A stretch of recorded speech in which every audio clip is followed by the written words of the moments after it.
Goeiedag almal. Gister was Palmsondag, die laaste Sondag van ons lydenstyd. Daarna begin groot lydensweek. Baie gemeentes skep in hierdie week ruimte vir die sogenaamde Stasies van die kruis. Dit is 'n kort en simboliese handeling om ons te herinner aan die pad wat Jesus gestap het voor sy kruisiging. Ons gaan van Maandag tot Donderdag elke dag 'n kort oordeenking stuur en 'n praktiese oefening plaas. Dis om ons en ons lidmate te help om voorberei vir Paasnaweek, Goeie Vrydag en Paassondag. Ons kan dit op ons eie doen of ons kan dit saam met ons huismense doen. Al wat belangrik is dat ons vir hierdie tydjie op God en God alleen sal konsentreer.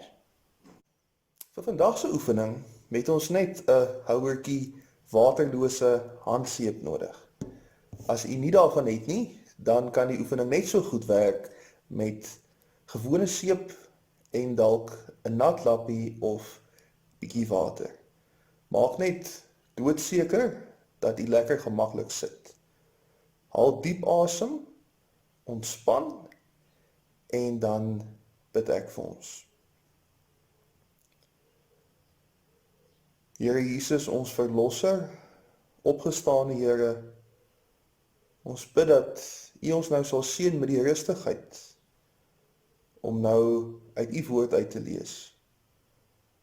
Here, ons bid dat u ons harte sal rustig maak en dat u ons nou die nodige toewyding sal gee om die volgende paar minute heeltemal aan u te wy. Amen. Ek lees vir ons Matteus 26 vers 6 tot 12. Terwyl Jesus in Betanië, in die huis van Simon die melaatse man, aan tafel was, het 'n vrou by Jesus gekom met 'n albaste fles baie kosbare reukolie en dit op sy kop uitgegiet. Toe die disippels dit sien, was hulle verontwaardig. Waarom so 'n verkwisting, vra hulle? 'n Mens kon die reukolie vir baie geld verkoop het en dit vir die armes gegee het.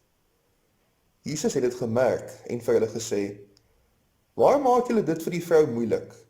Sy het 'n goeie daad aan my gedoen. Die armes het julle altyd by julle, maar vir my het julle nie altyd nie. Deur hierdie reukolie op my liggaam uit te giet, het sy my voorberei vir my begrafnis." Ons weet nie wat die vrou se naam was, wat die lekkerryk goed op Jesus se kop gegooi het nie.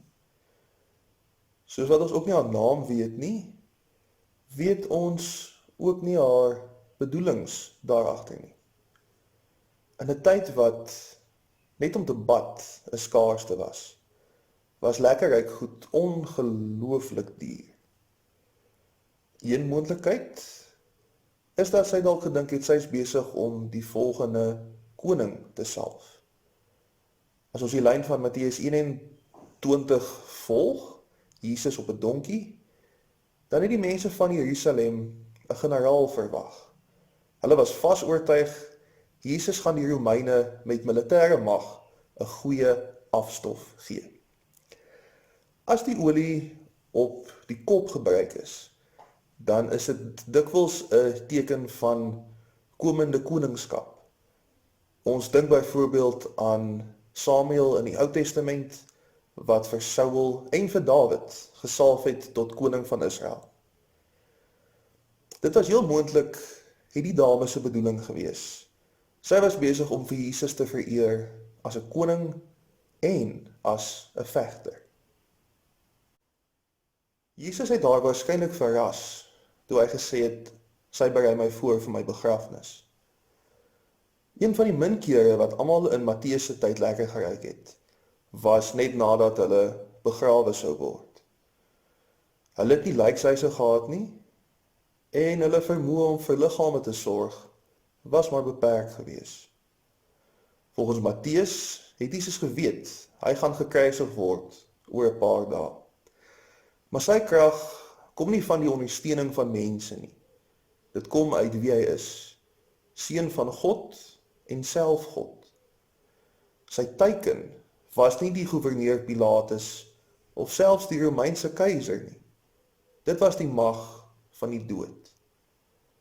En tog, selfs al het Jesus geweet, sy tyd is min, het hy nog steeds die keuse gemaak om hierdie vrou se gebaar te waardeer.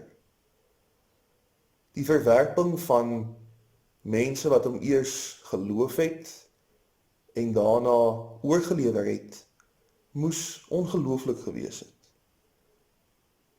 Maar selfs hier, op die drempel van die dood, kies Jesus sagmoedigheid.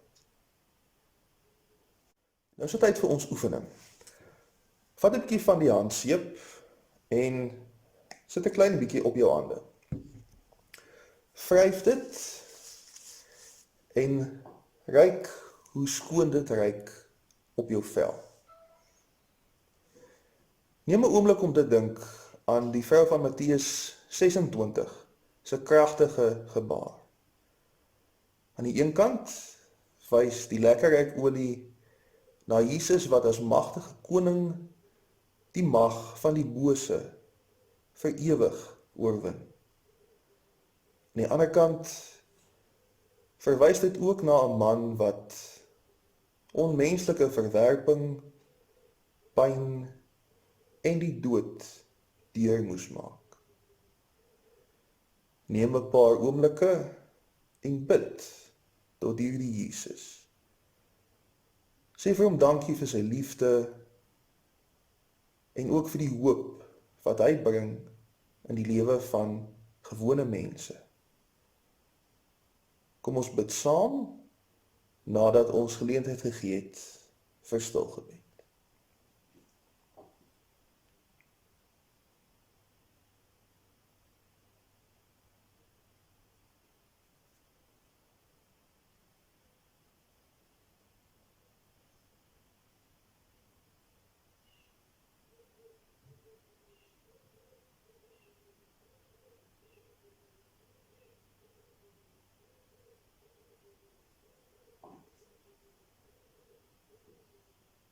Here Jesus Christus, U het om ons onthaalwe 'n kroon en 'n kruis gedra.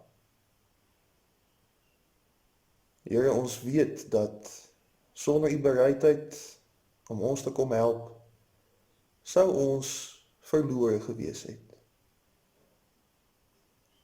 Ons bid dat die aangename reuk van U verlossing oor ons hele lewe sal versprei.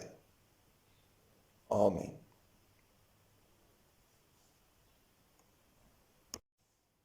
Goed, môre se huiswerk is dat ons gaan saam eet.